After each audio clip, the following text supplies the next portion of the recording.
Most people think power comes from money, from looks, from intelligence.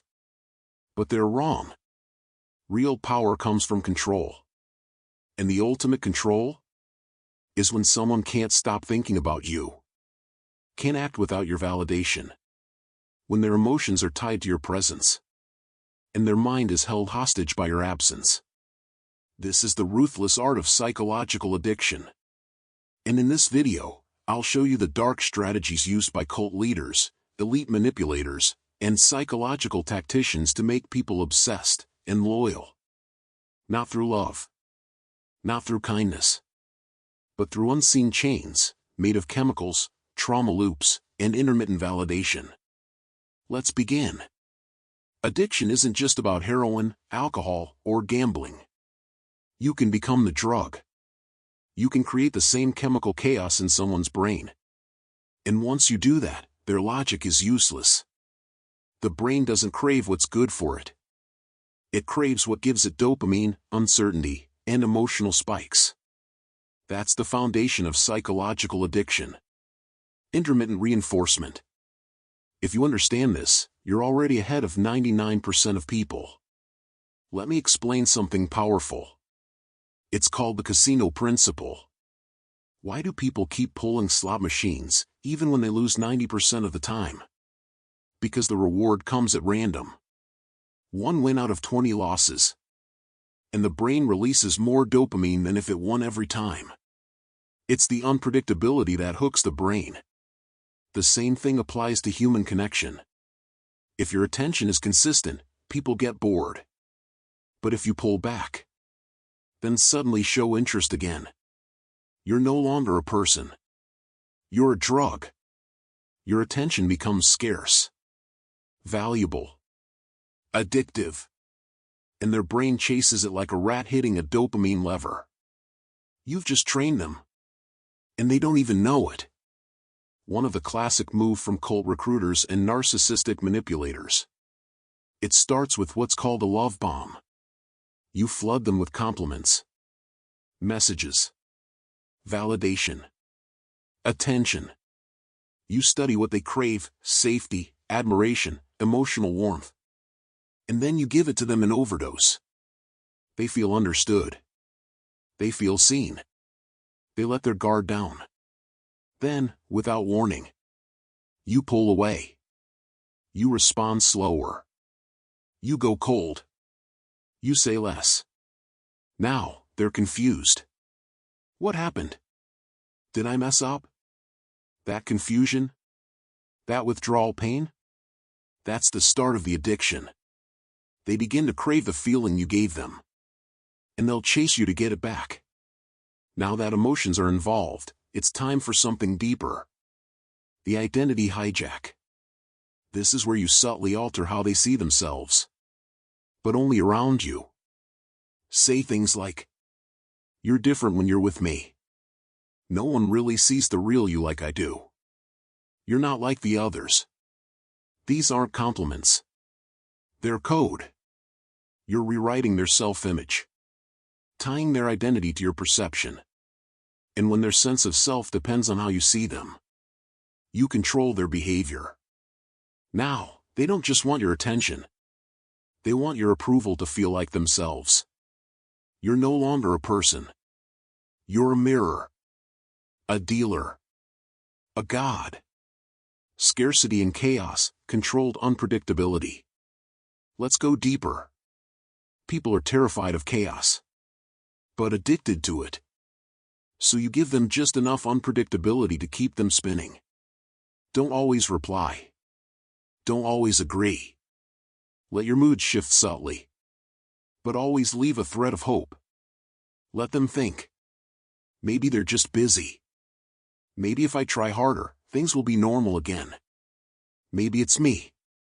That hope is the trap. Because now they're working harder for something that may never come. They invest. They stress. They spiral while thinking they're climbing. And the more they invest, the more you own them. Words can manipulate, but silence enslaves. When someone craves your validation, and you give them nothing, Their imagination does the work for you. They overthink. They obsess. They panic. Did I say something wrong? Did they lose interest? Why haven't they replied? Silence is a vacuum, and the mind rushes to fill it with fear. Let them message you twice. Let them wonder why you're quiet. By the time you respond, they're already emotionally indebted. This is where you become part of their emotional landscape. If they win, you celebrate them. If they fail, you comfort them. If they're stable, you inject just enough mystery to shake them. You become a reference point for every high and low. And the brain, craving patterns, begins to associate those emotional spikes with you. They don't realize it, but their inner world is now tied to your presence. They think they care. They think they're in love. But really, they're hooked. You don't need to isolate someone directly. That's too obvious. Too messy. Instead, you plant seeds. Say things like, "Be careful who you trust." Most people won't get how you think. Other people are just distractions from your real growth. You don't attack their relationships. You make them doubt them. Soon, their old connections feel shallow, uninspiring, because you've made you feel like home, like the only real connection. And once they shrink their circle down to you, you own the entire stage. Here's the final act. The precision withdrawal. You don't ghost them.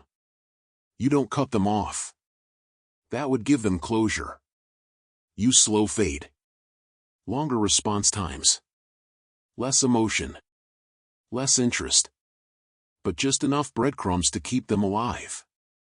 Because if you disappear completely, the addiction breaks. But if you withdraw just a little at a time, they panic. They work harder.